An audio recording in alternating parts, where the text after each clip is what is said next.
Hi friends, அனைவருக்கும் வணக்கம்.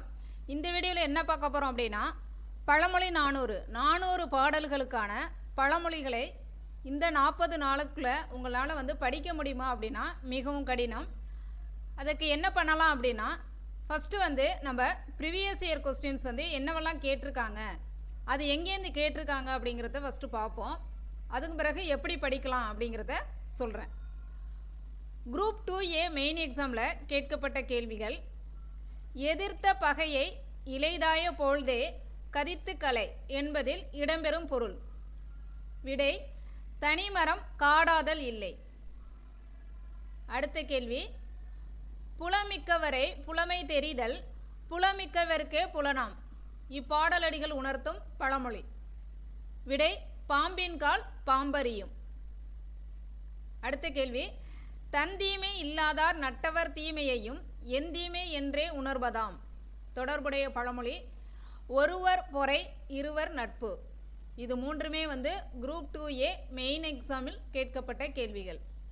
அடுத்தது இப்போ 2025 குரூப் 4ல் கேட்கப்பட்ட கேள்வி: தனிமரம் காடாதல் இல் என்ற பழமொழி உணர்த்தும் பொருள்.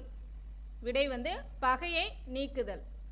இப்போ இந்த கேள்வி பார்த்தீங்க அப்படின்னா அடிக்கடி ரிப்பீட் ஆகக்கூடிய ஒரு கேள்வி. இது குரூப் 2A மெயின் எக்ஸாம்லேயும் கேட்டிருக்காங்க, ஏற்கனவே கட்டாய தமிழ் மொழி தகுதி தேர்வுலையும் கேட்டிருப்பாங்க. இப்போ இந்த கேள்வியை இப்படி பழமொழி கேட்டுட்டு குரூப் 4ல் அதுக்கான மைய கருத்து என்ன அப்படிங்கிற மாதிரி கேட்டிருக்காங்க. ஓகேவா? இந்த பழமொழிகள்லாம் எங்கே இடம்பெற்று இருக்கு அப்படின்னு பார்க்கலாம். 11th advanced Tamil 2005 edition. அதில் பார்த்தீங்கன்னா ஒரு 27 பழமொழிகள் கொடுத்துருப்பாங்க. அதில் 1 முதல் 16 பழமொழிகள் வழக்கத்தில் உள்ளது. இது இப்போதைக்கு வழக்கில் இல்லை அப்படிங்கிற மாதிரி கொடுத்துருக்காங்க. அதில் பாருங்கள், தனிமரம் காடாதல் இல், இது ப்ரீவியஸ் இயர் கொஸ்டினில் கேட்கப்பட்ட பழமொழி. அடுத்தது பாம்பறியும் பாம்பின் கால். அதுக்கடுத்தது இது அந்த பாடல் வரியை கொடுத்துருப்பாங்க. தந்தீமை இல்லாதார் நட்டவர் தீமையும் எந்தீமை என்றே உணர்வதாம். அதாவது ஒருவர் பொறை இருவர் நட்பு அப்படிங்கிற பாடலுக்கான பழமொழி இது பாடல் வரி கொடுத்துருக்காங்க. ஓகேவா?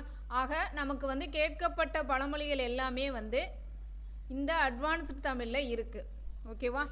இதே மாதிரி நமக்கு 11லேயும் சரி 12th அட்வான்ஸ்டு தமிழ்லையும் ஒரு 3 பழமொழிகள் உள்ளன.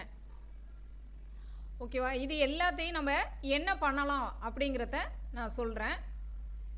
மொத்தம் 30 பழமொழிகள் இருக்குது. அது என்ன பண்ணலாம் அப்படின்னா, அந்த பழமொழி நேம்களை எடுத்து எழுதிக்கிட்டு பழமொழி 400 புக்கில் அதனுடைய பாடல் வரி என்ன, அதுக்கான மைய கருத்து என்ன அப்படிங்கிறத நீங்கள் 30க்குமே இந்த மாதிரி நோட் பண்ணி படிச்சுக்கலாம். ஓகேவா?